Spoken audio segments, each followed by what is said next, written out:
of your first heartbreak. Your father, but also your dad, picking you up from the fallen bike he taught you to ride. Your sister sitting front row at your graduation, crying because she'll miss having you around. Your brothers threatening to kill and beat up and kill again the man dumb enough to break your heart. The strength of a family, the power of love. They're one and the same, really, and I love my family.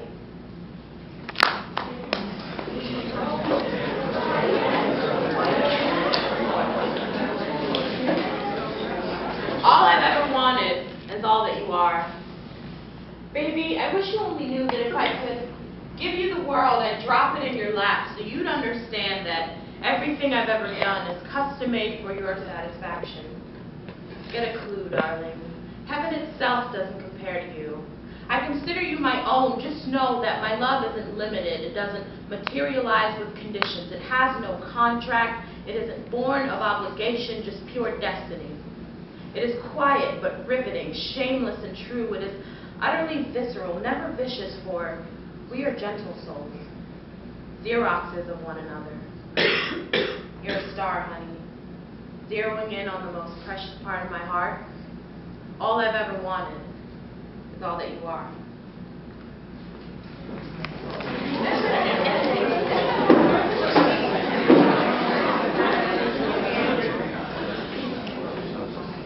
Altruistic. Being lost would be my being if she wasn't created. Creation of a well-sculpted, handcrafted element of my parent. She does the most for someone she sees as larger than the elevated city buildings and that eternal heart that she embodies. Flooded is the way she makes me feel when she leaks that potent beam of felicity. God is known for giving gifts, but damn, he thought long and strong for this one.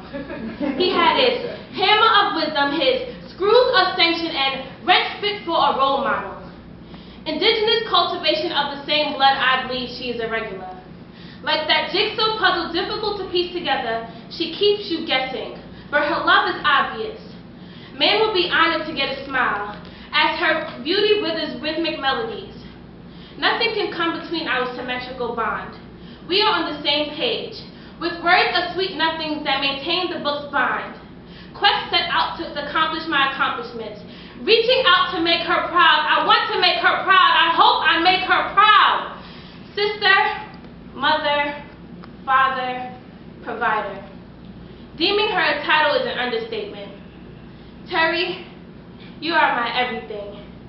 Ubiquitous in the sense that you remain internally digested, keeping my spirits at a vivacious state.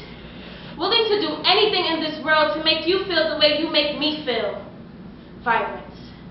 I would like to thank the X chromosomes of mommy and daddy for pairing together in such a wondrous way. I yield myself to my sister, for I am her teardrop, her gleam, her pain, her euphoria, and for she is the zeal that makes each day worth living for.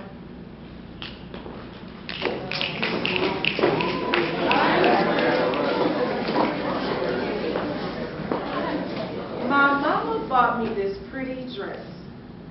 This pretty, flashy, minister's daughter's like classy type dress. We walked right on into Jacobson's in my good school shoes, of course, and mama bought me my first fancy dress. It was lavish. I was special. Daddy's gonna say, you're a big girl now, just like your sisters. Daddy was a provider. We paid with Daddy's General Motors money. He provided first and loved second. We bought Daddy a new tie for Men's Day on Sunday. Then we were on our way. Back to 9th Street we go. We're going from Jacobson's now. We home now. And I show my sisters my dress. And they say, maybe I can go to the dance with them on Saturday. I show my brother who is disinterested because he says we don't do things like play wall ball no more because I want to be fancy. And I do. And I'm not a little girl and not yet a woman, but I want to do what they do. And that's wear polish and pretty dresses. Then comes Saturday, and we, my sisters and I, beg Mama to let me go to the dance. I put on my Jacobson's dress, all adorned, all perfect, all princess-like in my eyes, all new. And we were on our way, and we gone from home, but we not at the dance. We parked in cars with very nice boys whose grandmas are church mothers because mama wouldn't have us with the likes of any others. And we talking, and it's getting late, and me wearing my almost woman now dress to dance in was a waste. Then Boy put his hand on my waist. I knocked my knees tighter. Maybe one of my sisters will come up for air and help me breathe. The window's up, so maybe they didn't hear me scream. Maybe they didn't hear me kicking and fighting and fussing and things. And they didn't hear him when he called me a fancy, feisty, mysterious thing. But I know ain't nothing mysterious about the word no. But I chose to go. And I've been gone from home. And I'm going back feeling real alone. And I can't play wall ball no more because I'm not a little girl. And too soon to be touched on my woman.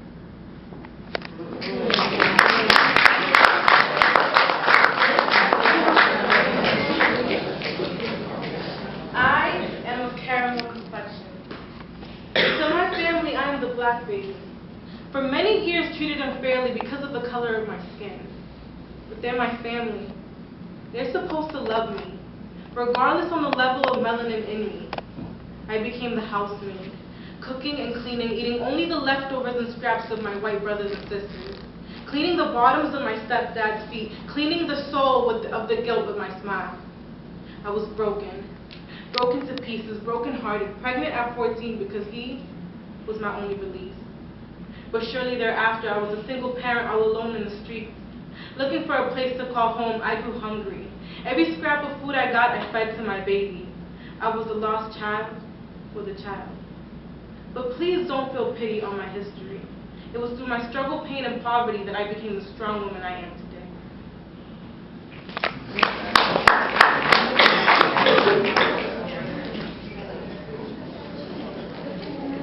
A woman stronger than any other.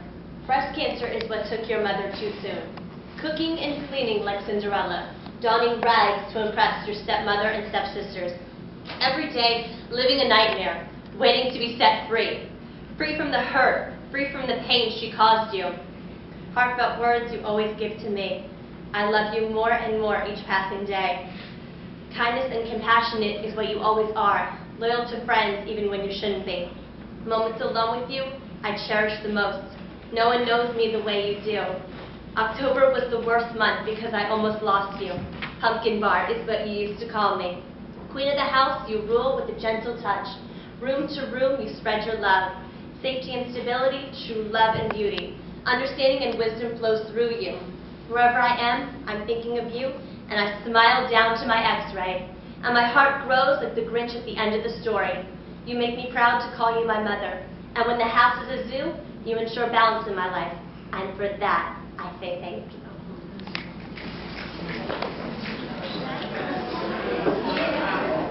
I've held a lot of hands in my life, but yours meant the most, Mommy. When the gods protecting your wounds gripped the place where your tissue was torn, and we tore up the tissues of crying nights, women injustice, beat down in fights. There were no words for what happened, but I knew in this moment we would overcome. When your cast clasped my hands as we cried and slept, the tears wept and dried in our slumber, the wounds healed. I wonder what else our love can heal, Mommy. You fought for me, forgave my deepest faults, held fast to me to let me know it's over, we're over it. I love you, and I will never forget this time.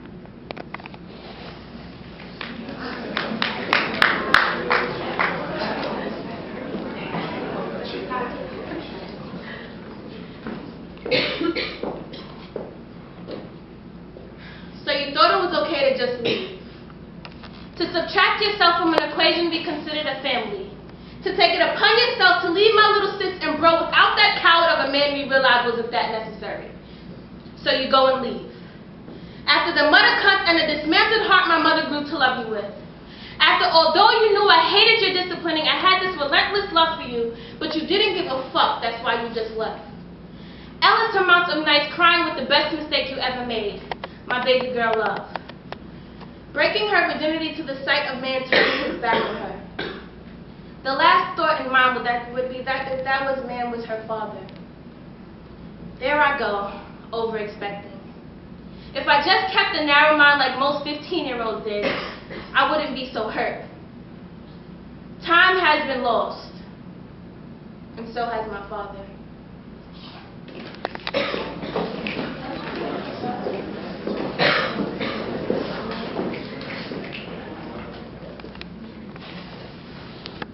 You are confused. You are in love with the wrong man. You are afraid to walk towards the thing I walked away from.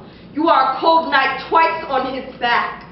You are secondary because you won't put him first. You can't teach a broken man how to love again in pieces. You are his daughter. You can't love another man like him twice. He is your father, even before you knew otherwise. Learn to build refuge in your heart. You can't love like this again.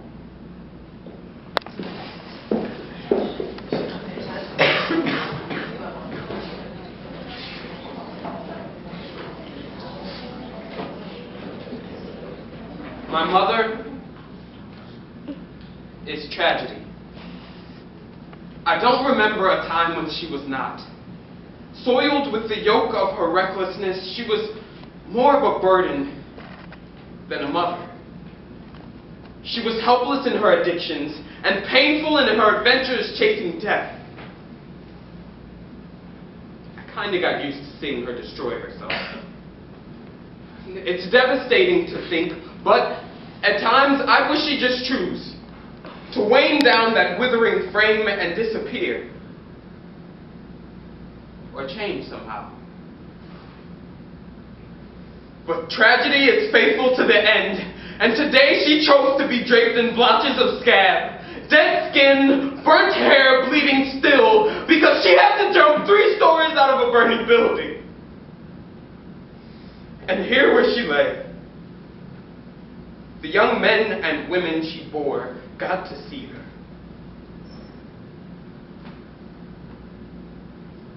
Mama! I had never seen such a tragedy.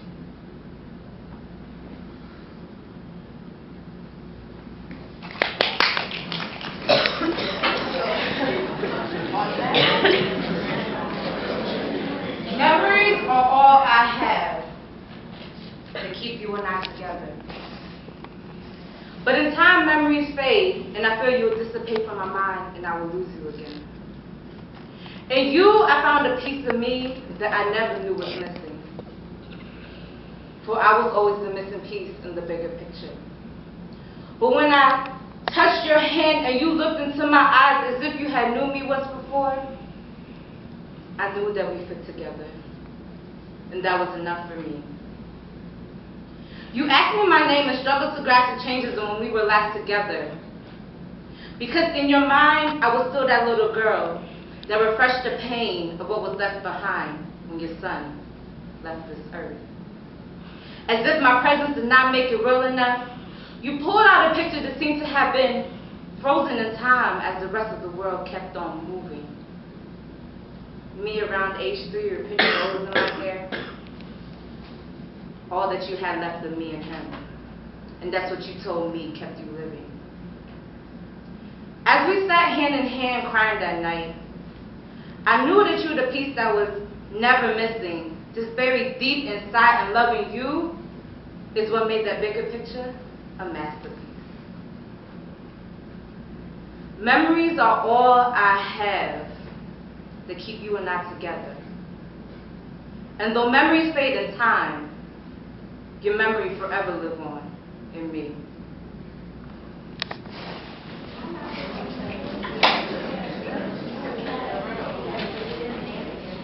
Standing there together, she stands all alone, wanting to laugh and smile and help.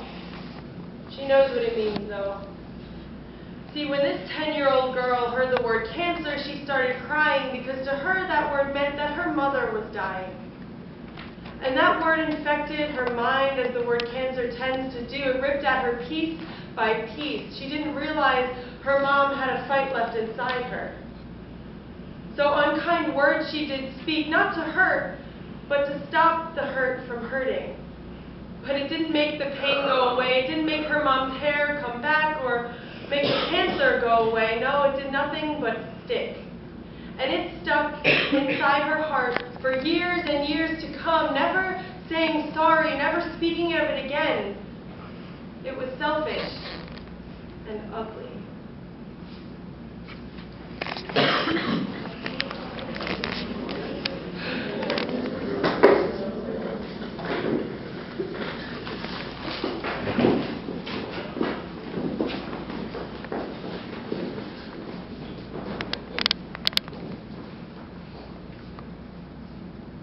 Though I cried every other night, I won't cry when you're gone. Though my tears just led to more fear, I won't cry when you're gone. I won't cry, I won't cry, I won't cry when you're gone. I've heard so many of them. Stories of young men who never knew from where they grew. Married to my mother 20-some years now, and I still can't say I know you. I've heard so many romanticized versions of what a father should do and say, and lost faith in each and every one. Daddy, why didn't I hear the words, "I love you, I'm proud of you," until I was 16? And if I heard them before that, why didn't they stick? And why did I hear them over the phone while you were in another state? Arizona, Connecticut, Massachusetts, more. Fathers are supposed to take their families with them when they get a job far away.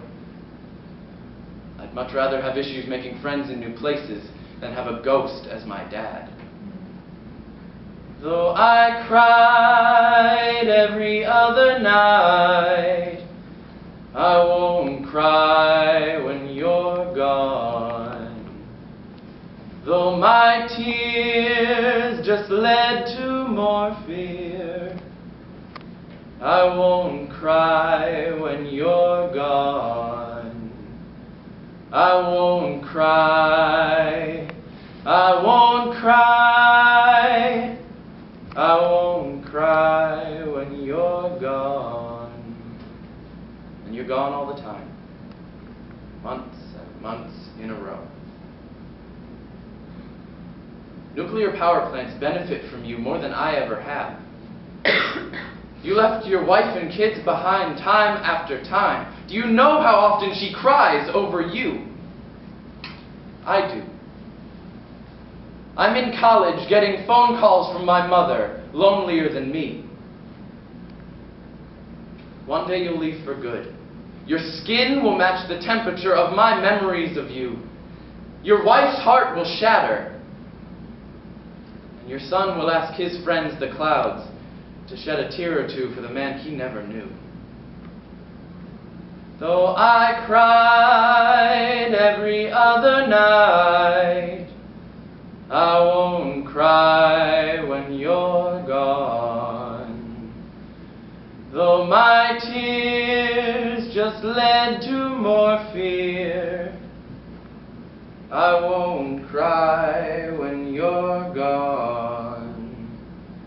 I won't cry when you die.